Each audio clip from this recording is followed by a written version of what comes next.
Quand je dis souvent pour les Italiens, vous ne vous connaissez pas, vous pensez que...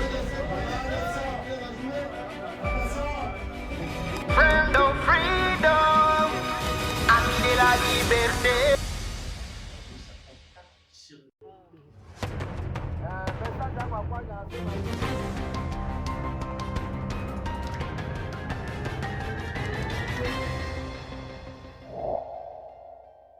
« 18h passées de 14 minutes dans ce studio de la radio Maendeleo Bunia. Voici votre grande édition vespérale.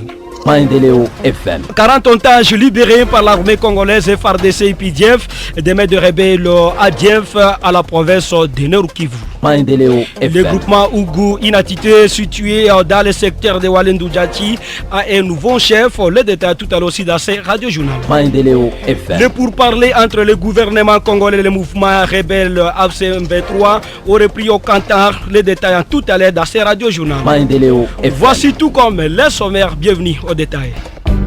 Ce journal vous est présenté par Jospé Ouajorkim. La mise en onde de Manix et la co-présentation de Claudine Amis et la réalisation de Sissi Lema. Commençons par ceci. Certains habitants de la commune de Mongwalou, à territoire de Ndjougou, appellent ses frères et sœurs des autres coins périphériques et à privilégier le vivre ensemble et à bannir toute forme de discrimination. Ils ont lancé cet appel ce jeudi 10 avril à l'occasion des célébrations de la journée internationale des frères et sœurs, alors que les impasses que même à Mongwalou, les gens vivent dans l'hypocrisie et les autres appellent les autorités du pays à traiter l'affaire de l'Ituri. Sa partie prise arrive et à partager leur expérience en rapport avec le vivre ensemble. Ils sont dans ces vox pop réalisés par Mathieu Vachons, notre correspondant depuis la région de Mongwalou. Zone miniere batu ya kabila yote banachangana hapa, kweli tunaishi ile systeme ya frere sœur. Kama tunatupa macho pembeni ndani ya periferi ingine ya Njugu kuishi ile frere sœur yepana. Batu banaishi na nia mbalimbali, batu banaishi na kubaguana, mtu mwingine asipite kuatitia mtu mwingine pale unakuwa adui. Kama banasema mtu iko frère na sœur, amanaki kubandugu moya. Sasa kuishi ile kindugu moya ilikuwa omba kila mtu akonsidere mwenzake. Kusema yake kama iko hata mtu wa kabila ingi uone ye gizi yeko mtu in person humaine sawa na weye, angalie sasa iko ndugu yako prop mwenye mnatoka ne kutumbu moya, baba mona mama moya. Vraiment hali nye batu banaishi ndani ya periferi ingine ndani ya Njugu iko hali ya mubaya sana. De ma part mina décourager les caractères, napenda sur toute l'étendue ya territoire ya Njugu tuishi kindugu ya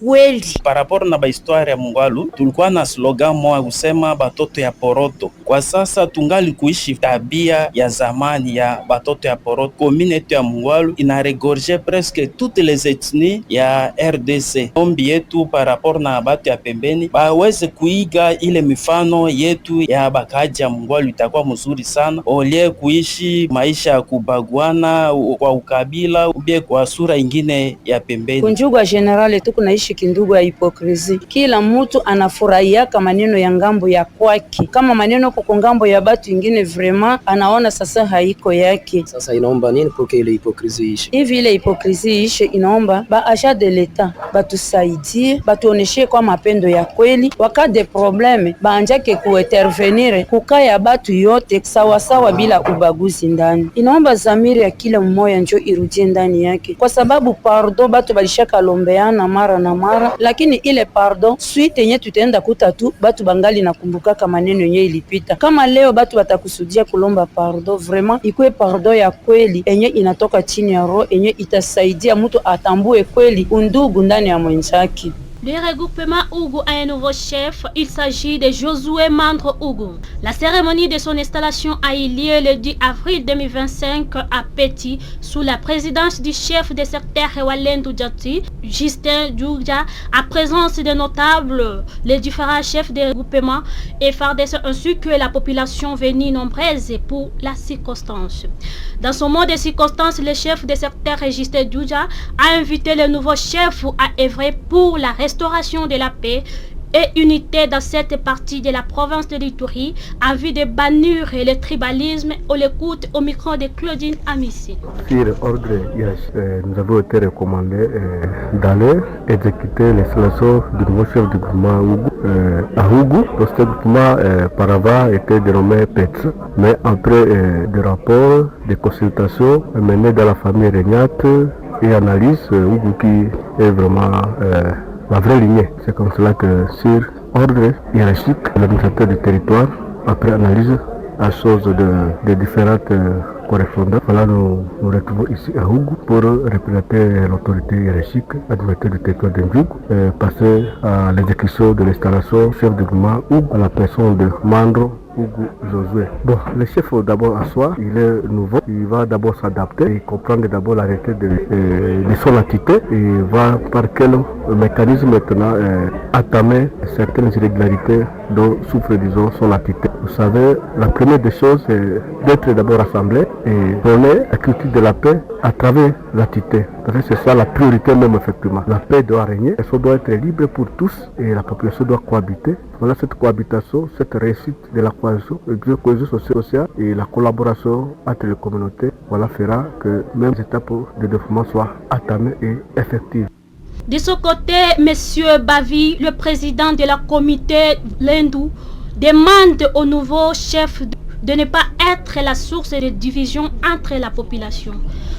Pour sa part, le nouveau chef de groupement Josué Mandro Ougou a indiqué à l'assistance qu'il fera du développement son cheval de bataille en incluant tout le monde dans un esprit nationaliste pour bâtir la paix, l'unité de son groupement, le travail et la convivialité dans son entité. On le suit.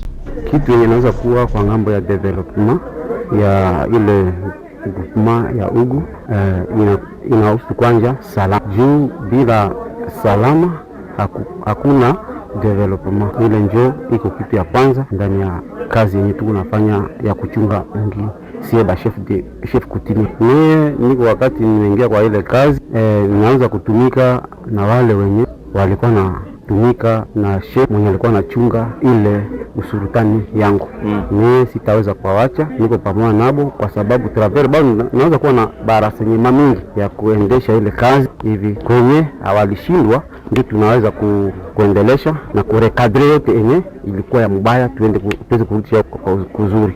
En tant que chef nasema na population keno hata wenye hawakufika na wenye walifika wasikuwe na kiwashiwashi, iko pamoja na bao biko vile pamoja nami tutaweza kupartager même langage tout na. De ce côté, le président de la communauté Lendou Djati demande au nouveau chef de ne pas être la source de division entre la population. Suivez-les dans cet élément. Wewe unakuwa chef de groupement jua ile population banye wanaishi depuis zamani, banajua kila kitu ndani ya mji, unajua mateso yabo, unajua raha yabo, je crois que yote unajua. Mais niko na message presque 3-4 kwa kuleta na nouveau chef. Message yangu ya kwanza leo, unapokea pouvoir. Pouvoir iko constitué na 3 choses. Iko pouvoir, iko population na iko territoire. Territoire iko limite ya ile groupement. Je crois que ulikuta ku ile groupement hakuna problème ya conflit de limite. Tuko nalewana, il fallait que même chose, il faut wechunga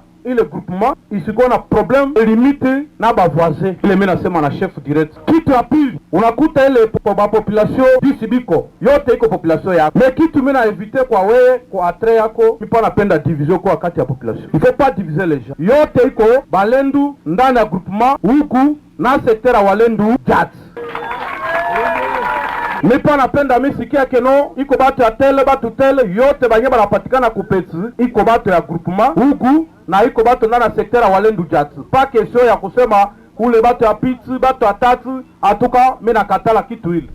Pour ceux qui ne savaient pas, Josué Mandro Ougou est le 5e chef après le chef Pisingo Safari.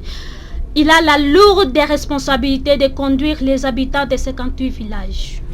Chers auditeurs, vous voulez suivre nos informations en live? Cliquez www.mindeleobunia.net. YouTube, cliquez Mindeleobunia TV. Instagram, Mindeleobunia Info. Facebook, Mindeleobunia. WhatsApp, contactez-nous sur +243 970 403 008.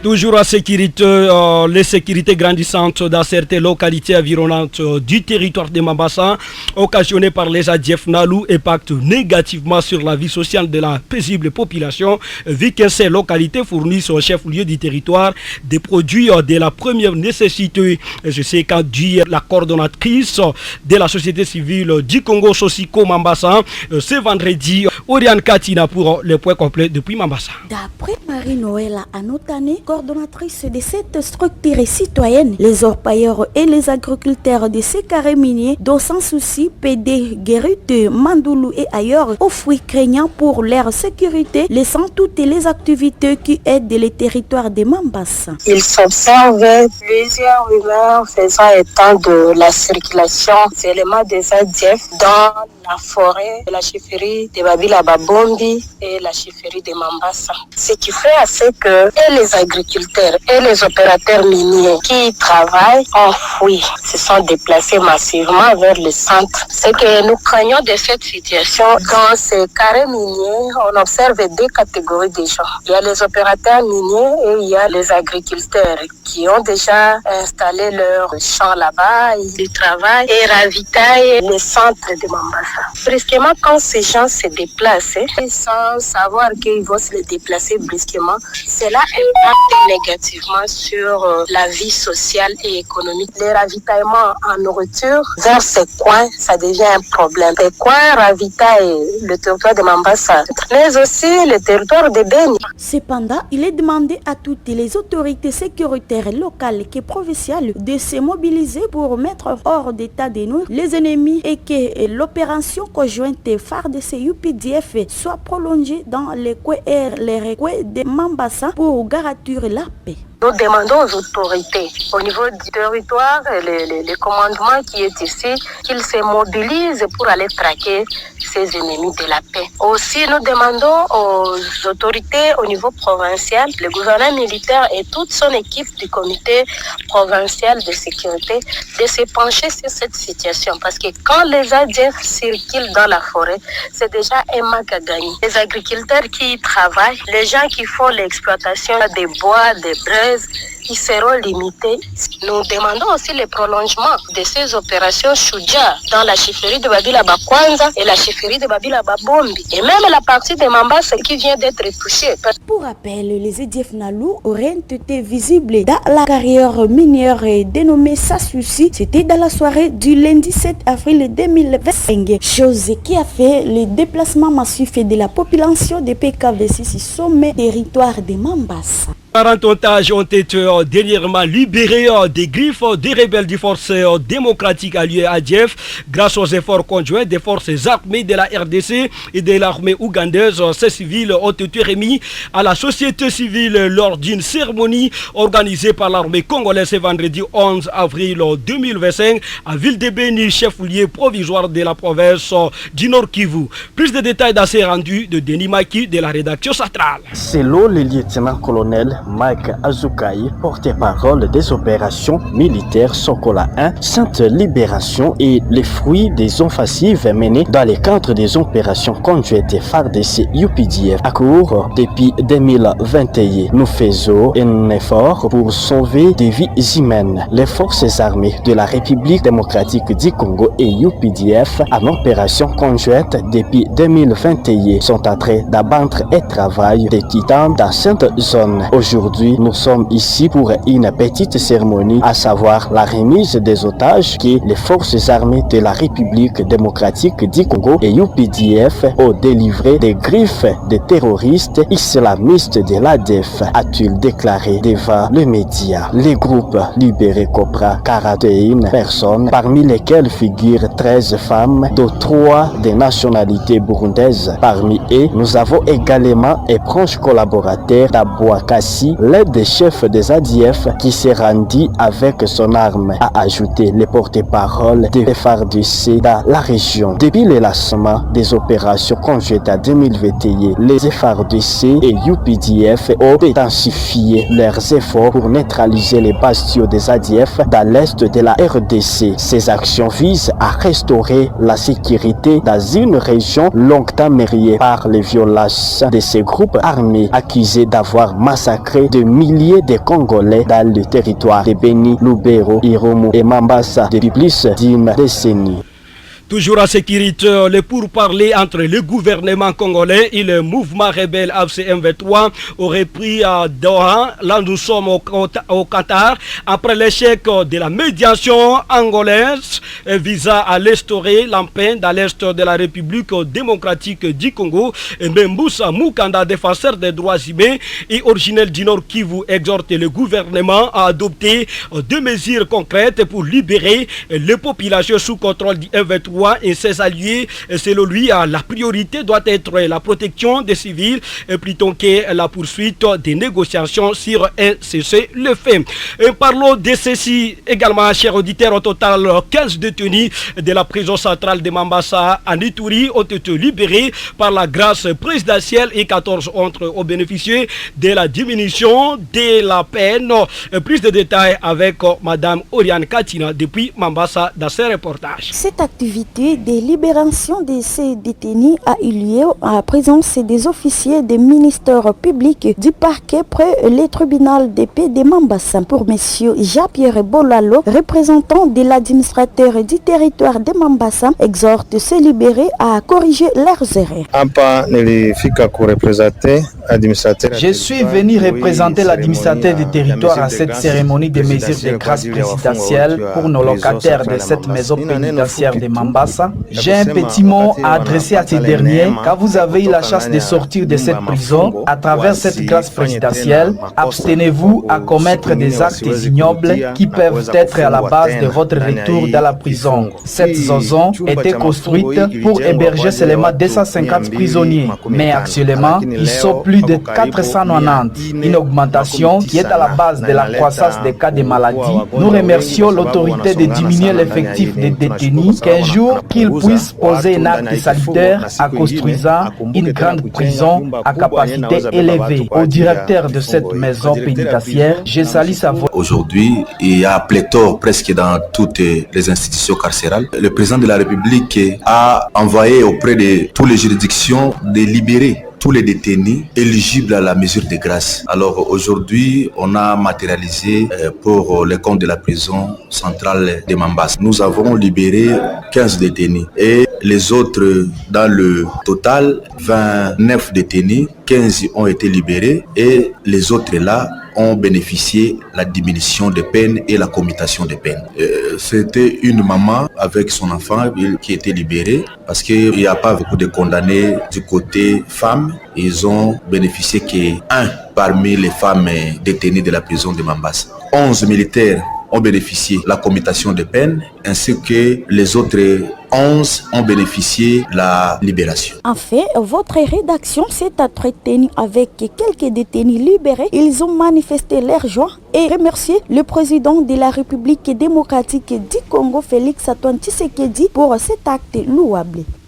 En politique, les réactions fusent de partout après l'annonce des retours émanant de l'ancien président Joseph Kabila Kabange dans la République démocratique du Congo. La récente, par exemple, est de Aimé Mboussa Mukanda de la province du Nord Kivu.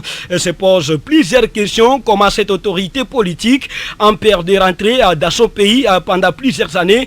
Il demande aux autorités de lui permettre de retourner. Suivez-les dans cet élément sonore. Ni kusema ni mshangao mkubwa sana kuona rais wa zamani ambaye alikaa kwenye kiti ya Kongo panda 18 miaka 18 ambaye alikuwa amekimbia imekuwa miaka 2 anaweza kuwa na uoga ya kurudi Kinshasa. Sisi tunajua kama kwa sasa hali ya mashariki ya Kongo inakuwa shida, na kama angerudi hakatazwe kurudi, lakini angepasha rudi akifikia Kinshasa ama Lubumbashi ama fasi zingine kwenye hakumilikiwe na wauni wa M23. M23. Akifika mahali M23 inatawala, masemi ambayo ilikuwa nasemeka fununu ya kusema kama yeye ndiye mkubwa wa M23 na yeye ndiye bosi wao, na itakuwa ni ukweli. Na kama government yetu ya Kongo inajua kama tayari yeye yuko nakuja na inji ambayo anakuwa, ingekubidi anaswe na afungwe, kwa sababu ujio wake ndani ya zone ya M23 itasaidia tena adui kuua watu zaidi na kuendelea zaidi. Ni hivyo kwa sababu raia wanaoteseka, wakimbizi na wenye wanakuwa ndani ya mikono ya M23 kwa leo wanataka amani. Ni kusema tunapokamata miaka 18 ambayo Joseph Kabila aliweza kuongoza, na tukikamata miaka ambayo ametoka kwenye kiti, miaka 5 hangekuja kudestabilize, ijapo anakuwa senateur, angerudi Kinshasa kwenye kiti ya Sena na kurudi kuenda saidiana na wengine ili kurudisha amani. Ni hiyo tunazania. Des centres de commandants et ses environs appelés à prendre des mesures préventives pour épargner leurs enfants des accidents pendant cette période où le manque sommeille. Cet appel est lancé par M. Jacob Maliamou, le chef de la localité Kibonk, ce jeudi 10 avril 2025, qui demande aux parents et les services de protection d'enfants à prendre leurs responsabilités. Suivez-le au micro de Mukombozi Rehema. Manga inakomea. Tunatangaza kwa wazazi wayue kuchunga batoto yabu periode ya manga, kwa sababu riske ya manga iko mingi. Leta hafura yake perte imen. Wakati mtoto taponyoka kumanga, itakuwa shangazi aliloga, nani aliloga, haiko bien. Kumbi we peke mzazi hauko na yua kuhamakia mtoto. Hatukatale manga iko matunda, muyue namuna ya kujere batoto, kutayarisha babu manga na batu ya protection ki mupite kuma radio mara na mara kutangazia batoto kuko manga. Mutu anaponyoka kumanga, tulishakazika kama ku 2000 combien mumbuti alianguka alikufa. Hivi tuhamakie batoto, sio kazi ya mtu moya, muzazi wowote ni mtu ya protection. Tuhamakie batoto, baache hali nye journaliste nakuta batwale kumajiwe akaponyoka kule, na itakuwa riski mbaya na batu bakatu batoto banafia kutere. Mu protéger batoto, je crois ilikuwa message kutumia batu ya protection na bazazi batoto bakimbizi, batoto wa general ni batoto bakongomani. Ile ndio message tunapitisia bazazi na baaja ya protection. De l'année scolaire, plusieurs localités du groupement Bakayekou toujours secouées par l'insécurité. Nous voici presque à la fin de l'année scolaire. Les élèves sont toujours privés de l'éducation. La population locale manque de soins appropriés dans ces groupements de la chefferie de Babila Babombi, dans les territoires de Mambasa, où des structures sanitaires ne font plus jour. L'alerte est de la Convention pour le respect des droits humains dans la zone ce vendredi en 2025. Cette structure de défense des droits de l'homme appelle les autorités provinciales et nationales de s'impliquer pour que la situation se rétablisse. Grâce à qui le défenseur des droits humains dans cette partie de Mambasa nous en parle. Voici presque la fin de l'année scolaire, mais dans notre groupement Bakaye kwa chefferie de Babila Babombi, il y a plusieurs localités qui chôment encore car les écoliers ou soit les apprenants ne participent pas à l'éducation scolaire. On peut citer par exemple dans plusieurs villages comme Bapolibe, Bandimukumu, Bapuakina, Bapungu, Bandisolo, Bapotepe, Batalima. Ce sont des villages jusqu'à présent que les cours n'ont pas encore repris après passage de ces ADF la fois passée. Et il n'y a plus même structure sanitaire. La population vive à cascade. Il manque où trouver les soins appropriés. C'est ce que nous alertons les autorités provinciales de l'Ituri, taquet national, de s'impliquer pour pallier à cette situation, pour sauver la vie de ces apprenants et si la vie de la population qui manque les soins appropriés dans cette partie du groupement Bakaye kwa chefferie de Babila Babombi. C'est la fin de cette grande session d'information, mesdames et messieurs. Si vous avez aimé, dites merci à toute l'équipe rédactionnelle de la radio Mayendelo Bouya. Le journal présenté par Jospé Ouajorkiv, la co-présentation de Claudine Amis, réalisation de Sissilema et la mise en onde prise de son, c'était l'œuvre de Manix. La même édition, vous pouvez suivre sur notre chaîne YouTube. Écrivez seulement Mayendelo Bouya TV. Au revoir.